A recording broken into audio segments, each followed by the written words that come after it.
Hello everyone, welcome to another video on the channel. Today we're going to be tackling tithe farming in beautiful Kourend. I have another video about this, but this is going to be a faster version of that, and it's going to build on some of those skills from that first video. So if you want to take a look at that, please do. So we're going to go in here. We have our growler's can, which could be replaced with some normal watering cans if you need. I may need to put a different guide out due to some strange interactions with cans and planting that are a little different with the non-infinite cans. But in this case, what we're going to be doing is a faster version of our previous method. We're going to be doing 25 at a time, and we are going to just start right away. We're going to click this, and then we're going to immediately use the can.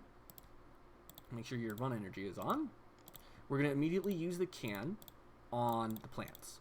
So what that does is, you can see here, there's a little bit of an animation cancel.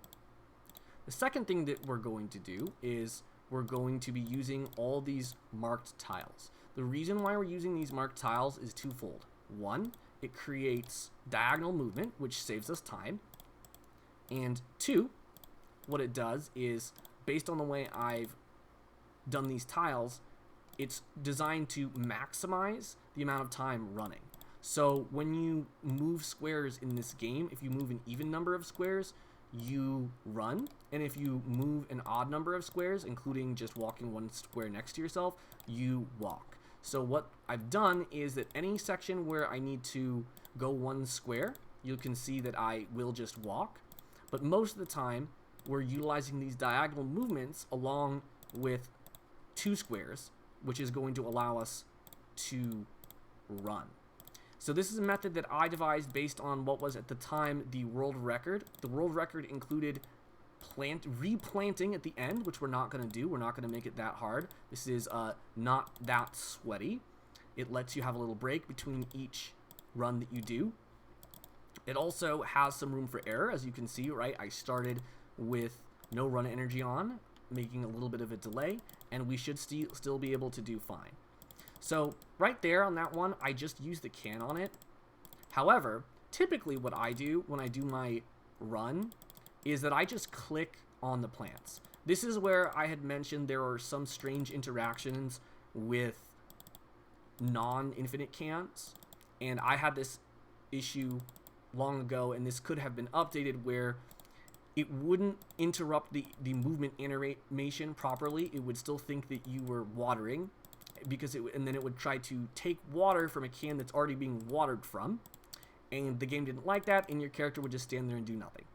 So if that happens, let me know, and I can work on perhaps a new guide that was based on my old guide for when I did not have the growler's can. If you plan on doing this for any amount of time, I always recommend the growler's can. It really helps in that first run. You're not having to go diagonal and water everything all over the place. You can see there's another delay, which shouldn't stop us too much. Again, highlighting the fact that you can make errors with this method.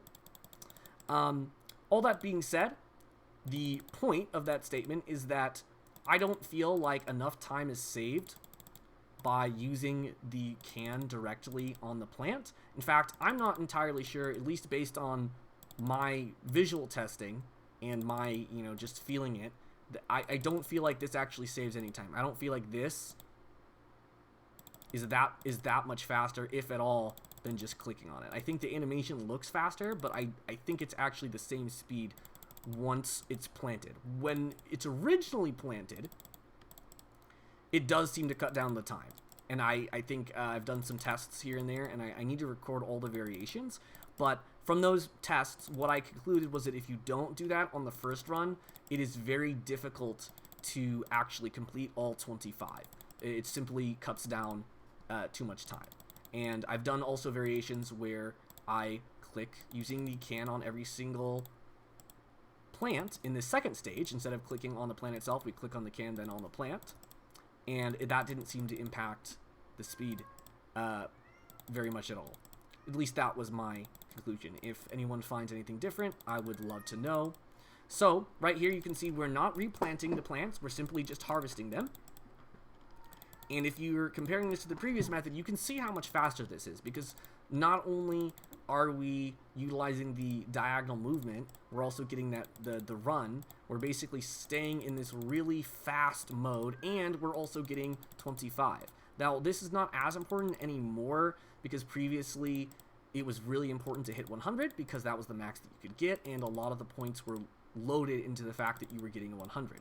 It was, in fact, sometimes very risky to attempt this. But I would tell you that now that there's a lot less punishment, go ahead and try this out. You will be very happy. When I was practicing this, I had to cancel runs over and over again until I got all my tiles right and all my pacing right, because there simply wasn't a point in many ways to continue going. Now, here, I got this method down. You can see it's very simple. I'm able to talk through most of it. There's only one part at the beginning where we're clicking on here and then clicking with the can. That's a little bit precarious. All we're doing is clicking on the tiles for the diagonal movement, doing that first run, and then we're just click on the tiles, and then water. So that is how to do this faster method. While there are some probably new interesting methods that might be faster, but also a little bit less intensive, that are potentially available due to the changes to Tithe Farm, this is a classic method and something that I put together just watching some of my other fellow content creators, and I think that this is something that if you're looking for points and you're looking to do them a little bit more intensely and a little more quickly, this is something you should try. Thanks so much for watching, and have a good one.